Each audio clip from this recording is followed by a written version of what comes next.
Every big artist faces a moment in their career when things aren't as bright as they used to be. Sales start to drop, and the excitement fades. It's not because they've lost their talent or stopped trying, it's simply the reality of fame. No one stays at the top forever.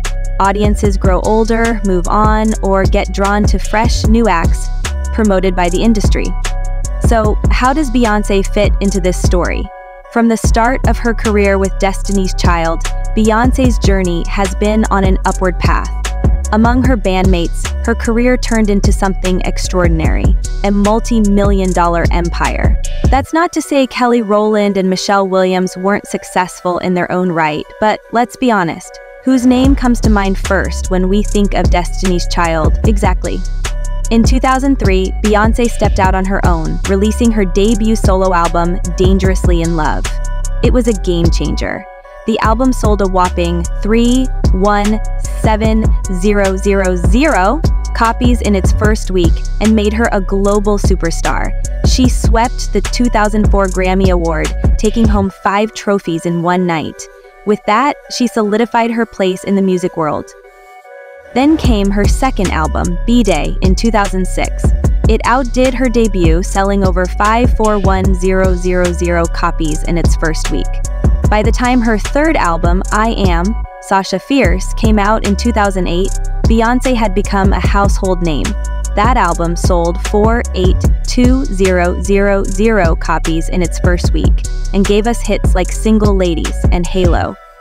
But something shifted with her fourth album, simply titled 4, released in 2011. It marked a turning point in her career, not just musically, but professionally.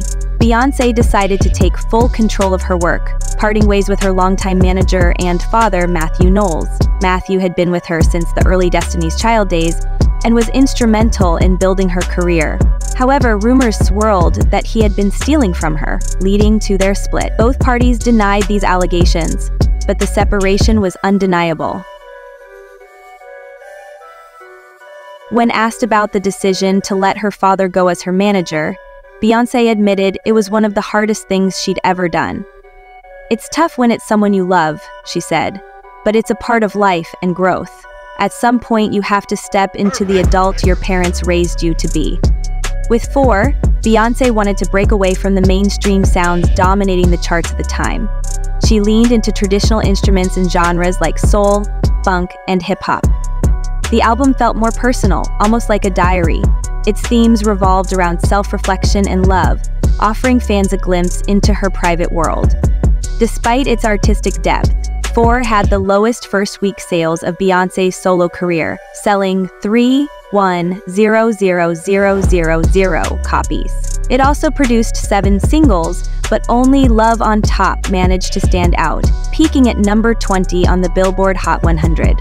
For the first time in her solo career, none of her singles hit number 1, or even cracked the top 10.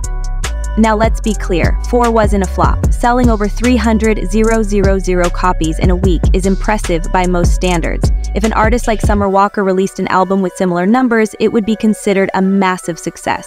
However, by Beyoncé's standards, it fell short commercially. After setting the bar so high with her previous albums, anything less than a blockbuster was seen as underwhelming. Still, 4 holds a special place in Beyoncé's discography. It's an album that represents growth, independence, and a willingness to take risks. While it may not have dominated the charts like her earlier work, it showed her evolving as an artist and exploring new territory. In the end, every artist goes through ups and downs. It's part of the journey. What matters is how they adapt, grow, and continue to connect with their audience. Beyoncé has proven time and again that she's not just about numbers, she's about leaving a lasting legacy. 4 might not have been her biggest commercial success, but it was a defining moment in her career, paving the way for even greater achievements in the years to come. In some ways, what might seem like Beyoncé's failures would be considered major achievements for many other artists. That's the power of her impact. Let's talk about how she reinvented herself with her 2013 self-titled album, which changed the music industry forever. On December 13, 2013, Beyoncé did something revolutionary. Without any prior promotion or announcements, she released her self-titled album digitally on iTunes. This project, often called a visual album, was groundbreaking because every single track came with its own music video. This was a bold move, unlike anything the music world had seen from a mainstream artist of her level. The album's sound was a big departure from her earlier work. It was darker, more experimental, and explored themes Beyoncé hadn't touched before. It dove into feminism, self-expression, and sexuality in ways that felt raw and authentic. This album marked the beginning of a new chapter in her career. Beyoncé had decided to release her art on her terms, without following the traditional formula of hype and promotion. For an artist as big as Beyoncé, this was unheard of. Beyoncé herself admitted how nerve-wracking this decision was. She called it the digital drop. When asked about her feelings before the release, she said she was terrified. "I kept thinking, what if people hate it?" she shared. "But at the same time, I knew this was something I had to do. It was a risk, but it was worth it." The release had such a massive impact that it even influenced the music industry. Following her album drop, the International Federation of the Phonographic Industry declared Friday as the global record release day. This shift didn't just affect the industry, it changed Beyoncé too.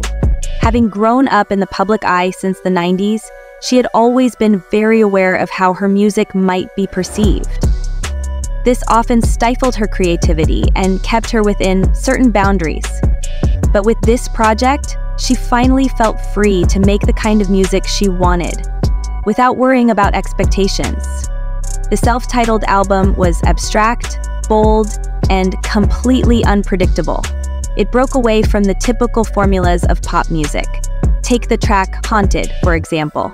Its intro, Ghost, is moody and dreamlike, almost as if Beyoncé is in a trance. The lyrics reflect on her career and how she's moving forward, emphasizing that following mainstream trends is no longer her priority. The album also included moments of social commentary. On the track Haunted, she touches on the struggles of working-class people, singing about the challenges of living paycheck to paycheck. Lines like, "Waking up to a 9 to 5 just to stay alive," resonate with listeners on a deeper level. Another standout track is No Angel, where Beyoncé embraces her imperfections and finds comfort in her flaws. The production is smooth and atmospheric, creating a vibe that feels both intimate and powerful. Then there's Flawless, one of the album's most intense tracks. It starts with Bow Down, where Beyoncé unapologetically tells her critics to show respect. The song then transitions into Flawless, which celebrates self-confidence and feminism in a way that's both empowering and unapologetic. The album was a massive success. In its first week, Beyoncé sold over 617,000 copies in the United States alone. This made it her 5th consecutive studio album to debut at #1 on the Billboard 200 chart.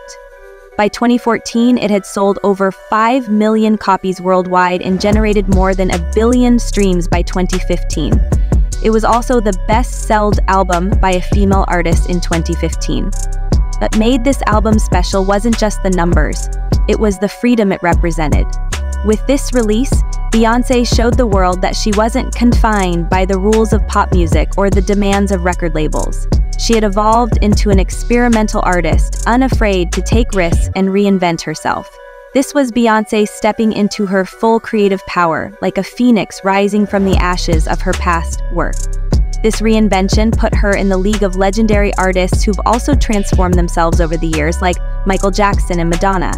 Reinvention is essential for longevity in the music industry, and Beyoncé mastered it with this album. She wasn't just following trends, she was setting them.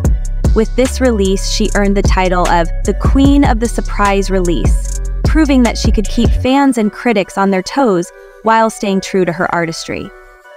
Beyoncé's self-titled album wasn't just music, it was a statement. It showed that she was no longer bound by expectations or afraid to take risks.